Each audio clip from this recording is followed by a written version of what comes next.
হুজুর প্রশ্ন আছে, নামাজ পড়া অবস্থায় উজু ছুটে গেলে ইমাম সাহেবের করণীয় কি? প্রথমত একটা মাসলা বুঝুন, ইমাম সাবর করে আমরার ফেট মুঠা যে ও সুদকুর ঘুষকুর দন দৌলত আছে, বড় সেট মানুষ, মুরব্বী মাতব্বর, আর আরো পাশায় বুঝাই দিলে সবচেয়ে বড় এরিয়ার জালিম। ও মতো জালিম যে গু ফাও সেগরাইয়া ইমামর ঘরে গিয়ে হাড়ইব না, কোনো গু আছে সেল লিয়া ইমামর ঘরে গিয়ে বুঝি। হে কিন্তু বাজার আট করতে পারে, স্কুটি চালাইতে পারে, সকালে আটতে পারে, গাই কিরাইতে পারে, বিশ্রাত যাইতে পারে, বাজার খরচ করতে পারে, কিন্তু নমাজ হওয়ার পরে ইমাম সবর করে হে কাত্তি চেয়ারের মধ্যে বইব। ও সারার বিষয় মাতিয়া তুমি তাই ইনো হাড়ইও না, তোমার তো জায়গায় কান নাই লাগে পয়লা পয়লা কিছু ফকালাও আমি না করিয়ান না, কিন্তু ইমামর ঘরে একজন জান্নেওয়ালা মানুষ হাড়ই না। এখন প্রশ্ন আমি করব, জান্নেওয়ালা আমার গাঁত নাই বা আজকের জোর নমাজ পড়তে সময় জান্নেওয়ালা খেয়েও নাই, তে দাওয়াত তবলিগর লাইনে তো কিছু মানুষ আসেন না, প্রত্যেক মহল্লার মধ্যে আসেন, ওলা এরা নমাজ তো পড়া, এরা একজন নমাজ খানো ইমামর ঘরে খাড়ক। এরপরে দেখা গেছে না আজকের এই জমা তুইলা কোনো মানুষ নাই, তে তুলা আমরা দেখতাম 10-12 জন তাই খেয়ে মানে ইলা বালা মোটামুটি উপযুক্ত আমরা তাকে আসুন, নমাজ রোজার মোটামুটি একটা তালিম আছে, মোটামুটি মাস্তা জানা আছে, ওলা একজন ডাকতি মাঝখানো খাড়া করুক একামতের সময়, বা তাই ইচ্ছা করিও না খাড়ক খেনে এই সময় ইমাম সাবর যদি কোনো অসুবিধা হয়, নমাজ যেমন অজু টুটি গেছে, ইমাম সাবে রুকু হরিয়া খালো ইসন অজু টুটি গেছে, তো ইমাম সাবর হাম হইল গিয়া তাই নাখলা দরিয়া যেমন কেউ বারোই যেটা মানে মাইসরে দেখাইতা যেমন কিয়া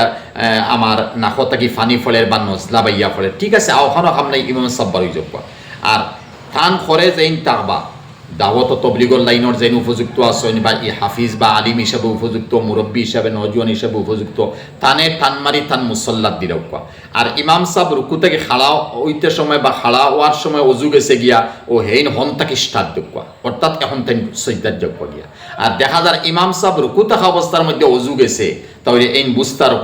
রুকু থাকা অবস্থার মধ্যে গেছে তাই রুকু খরতা খরিয়া এরপরে তাই সৈদার মধ্যে যাইতা। এইভাবে ইমামর যে নমাজ উপর ইঞ্চি যেখানে রয়েছে ইখানে তাই আদায় করতা ইনো সৈদা লাগতো নাই,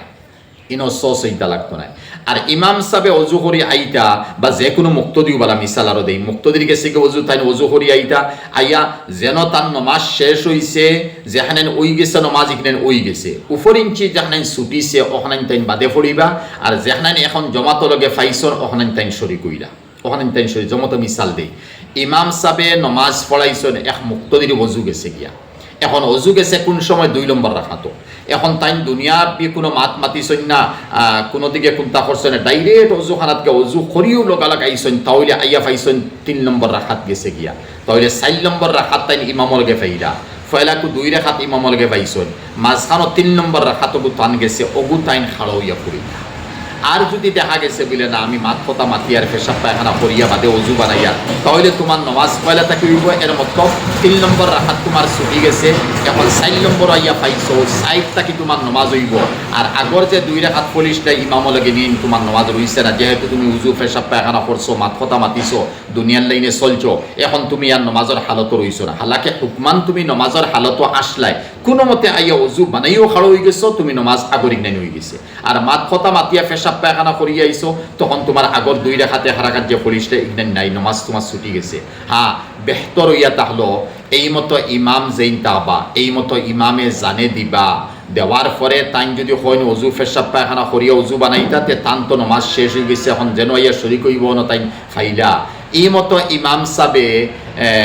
নমাজও খাড়া, আবার ওইতে সময় ইনো ডাইরেক্ট খরে যদি জায়গা থাকে তে তাই খাড়া উকা, আর খর বাজু মাইসে ওলা মিলাই লইছন, তাহলে সফর যে জায়গাত তাই সময় পাই জায়গা পাইবা ও জায়গা তাই মুক্তদি হিসাবে নামাজ পড়বা। আমার হওয়ার মতলব আছিল যে ইমাম সাবর করে বালা একজন জান্নেওয়ালা মানুষ হাড়ইতা। আর যদি দেখা গেছে ইলাকেও নাই, ইমাম সাহেব ইলাকেওর দেওয়ার উপযুক্ত নাই, তাহলে ইমাম সাহেব ও নমাজও অজু গেছে গি ডাইনে বাবুয়ে সালাম ফিরিয়া কই দেখবা আমার অজু গেছে গিয়ে আমি নমাজ আবার পড়া লাগবো, তুমি তাই দমদ আমি অজু করিয়াই, খান উপযুক্ত মানুষ নাই খারে দিতা, তখন তাই অজু করিয়াইয়া আবার দ্বিতীয়বার তাকে তাই নমাজরে